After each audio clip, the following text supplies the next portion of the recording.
नमस्कार दोस्तों, bank Nifty analysis की एक और वीडियो में आपका स्वागत है। बैंक निफ्टी के 15 मिनट चार्ट टाइम फ्रेम पे यदि हम बैंक निफ्टी को देखते हैं तो बैंक निफ्टी यहाँ पे एक ट्रेंड लाइन बना रही है और जब भी बैंक निफ्टी इस ट्रेंड लाइन के पास आती है तो बायर्स इसे ऊपर की साइड लेकर जाते हैं। यहाँ पे आप देखें तो यहाँ पे बायर्स एक्टिव होकर बैंक निफ्टी को ऊपर की तरफ ले जा रहे हैं और बैंक निफ्टी आज इसी ट्रेंड लाइन के पास क्लोज हुई है। ऊपर की तरफ यदि हम देखते हैं तो यहाँ पे ऊपर की तरफ भी एक ट्रेंड लाइन बन रही है और जब भी बैंक निफ्टी इस ट्रेंड लाइन के पास आती है तो यहाँ से सेलर्स इसको नीचे की तरफ ले जाते हैं। दोस्तों, यदि हम ध्यान से देखें तो बैंक निफ्टी पिछले 3-4 दिन से इसी रेंज के बीच में कंसोलिडेट कर रही है और इसी रेंज के बीच में कंसोलिडेट करते हुए आज भी बैंक निफ्टी इसी रेंज के बीच में क्लोज हो चुकी है। दोस्तों, कल के लिए यदि हम देखते हैं तो बैंक निफ्टी के पास ये जो ट्रेंड लाइन बनी हुई है, इस ट्रेंड लाइन के साथ साथ यहाँ पे एक रेजिस्टेंस भी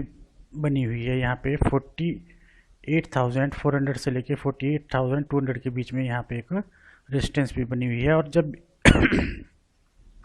बैंक निफ्टी इस रेजिस्टेंस के पास आती है तो यहाँ पे सेलर्स एक्टिव होते हैं और बैंक निफ्टी को नीचे की तरफ लेकर आते हैं। यहाँ भी यदि हम ध्यान से देखें तो यहाँ पे भी आज सेलर एक्टिव हो और इसे नीचे की तरफ लेके आया है। 15 मिनट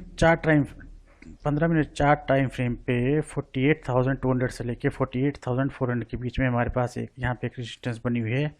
उसी प्रकार यहाँ पे 48,000 के पास हमारे यहाँ पे एक स्ट्रॉन्ग सपोर्ट बनी हुई है और बैंक निफ्टी पिछले 2 दिन से इसी रेंज के बीच में कंसोलिडेट कर रही है। दोस्तों, यदि हम बाइंग साइड की तरफ देखते हैं तो यदि कल बैंक निफ्टी अपने प्रीवियस डे के क्लोज के पास ओपन होती है और ओपन होने के बाद यहाँ पे 1-1.5 घंटा यहाँ पे टाइम बीता है और रेंज बनाए और रेंज बनाने के बाद यदि ऊपर की तरफ जाती है तो इसका पहला टारगेट जो होगा वो 48,400 के आसपास का होगा और दूसरा टारगेट 48,600 के आसपास का रहेगा। वैसे यदि हम सेल साइड की तरफ देखते हैं तो सेल साइड की तरफ बैंक निफ्टी यहाँ पे यदि 15-20 मिनट, आधा घंटा, 1 घंटा यहाँ पे रेंज बनाती है और टाइम बताती है और टाइम बताने के बाद यदि ये 48,000 से नीचे क्लोज करती है और यहाँ पे किसी प्रकार की रेंज बनाती है और रेंज बनाने के साथ साथ यदि प्राइस एक्शन बनाती हुई नीचे की तरफ आती है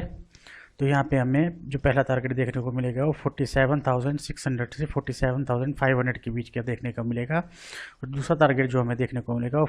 47,200 से लेके 47,000 के बीच में देखने को मिलेगा।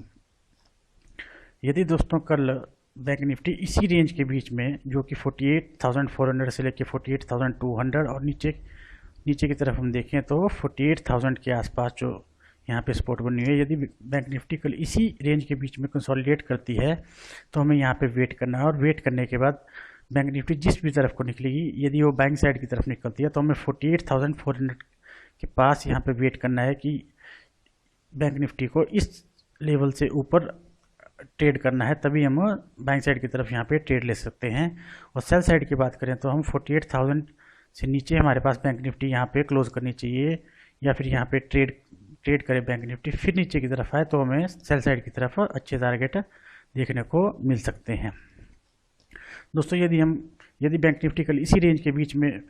ट्रेड करती है और कंसोलिडेट करती रहती है तो हमें किसी प्रकार का कोई भी ट्रेड नहीं लेना है, क्योंकि यहाँ पे बैंक निफ्टी हमें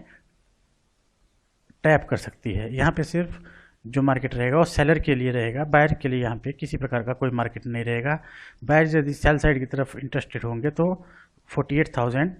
से नीचे की तरफ यदि बैंक निफ्टी आती है तभी बायर सेल साइड की तरफ यहाँ पे लेवल देखने को मिल सकते हैं। उसी प्रकार बाइंग साइड की तरफ यदि 48,400 से ऊपर यदि मार्केट जाती है तो हमें बाइंग साइड की तरफ एक अच्छी अपॉर्चुनिटी देखने को मिल सकती है। दोस्तों, यदि फिर वीडियो आपको अच्छी लगे तो लाइक और सब्सक्राइब जो करना। मिलते हैं नेक्स्ट वीडियो में। बाय।